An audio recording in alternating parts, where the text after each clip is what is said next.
Hi, this is Dr. David Zahalik, and I have part two for you on the update on strep, sinusitis, and influenza. Um, so let's just get started. Talking about sinusitis, this is more addressing treatment rather than the diagnosis and the symptoms. So starting with sinusitis, I just want to remind everybody that in the first 7 to 10 days of sinus infection, most of the germs are viral. And so if the airways stay open and the sinuses ventilate and drain, then the body will usually kill the viral infection, and that's the end of it. So in the first 7 to 10 days of sinus type symptoms, often we're addressing the obstruction or the blockage first and holding back on antibiotics. So we use things like antihistamines and decongestants, drying agents. One of them is methscopolamine. The brand name for that is Pamine, to kind of get some of the swelling out of there. Steroids, either a steroid nasal spray or an oral cortisone pack or a steroid shot. And then we also use nasal rinses, things like the Neti Pot, or they sell over-the-counter Ensol or Neilmed rinse. And these things will help to not only clean it out, but decrease some of the swelling in there as well. And then if it's still not getting better or it has clear signs of being bacterial, then we should come in there with our antibiotics. One of the pitfalls to antibiotic treatment of sinusitis is it's a deeper tissue, so for the drug to get back there, it takes longer. So typically we're going to do 10, 14, or even 21 days of treatment to get the drug to the site where it needs to go.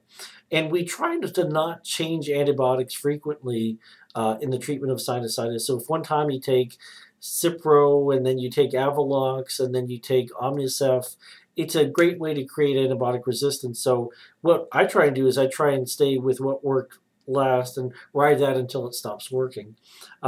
So drugs like amoxicillin is still, as good as any of the others, quite honestly, as long as you take it for, the full duration. Or cephalosporin drugs like Ceftin, etc. Doxycycline is a good one. Of course, some people it causes some GI upset. Cipro also not bad for sinusitis.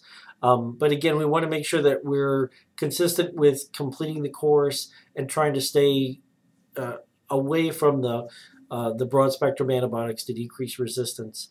And one thing I'll mention is Z-Pak, which a lot of people will ask for by name, has a 20% local failure rate in sinusitis treatment.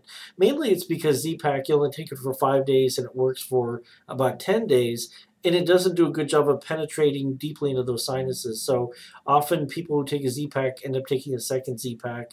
Maybe it's not the best drug for sinusitis, but of course we look at every patient individually. Strep is pretty straightforward. It's a bacterial infection, so it needs regular antibacterial antibiotics, usually penicillins, like amoxicillin.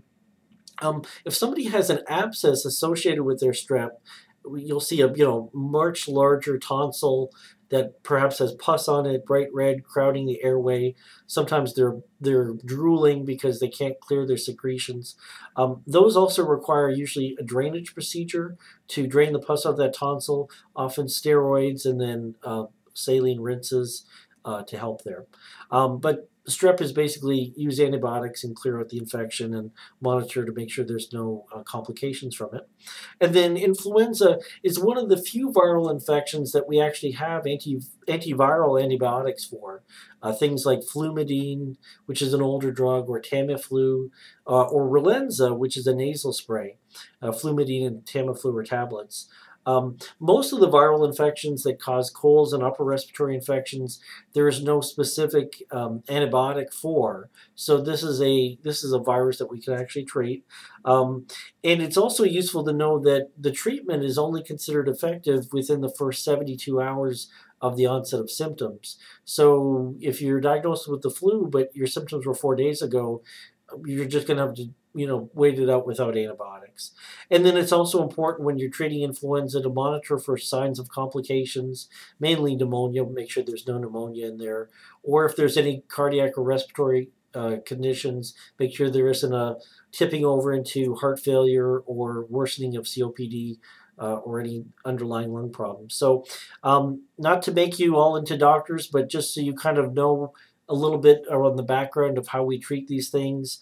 Hopefully this is of use to you, and stay well during the flu season. Bye-bye.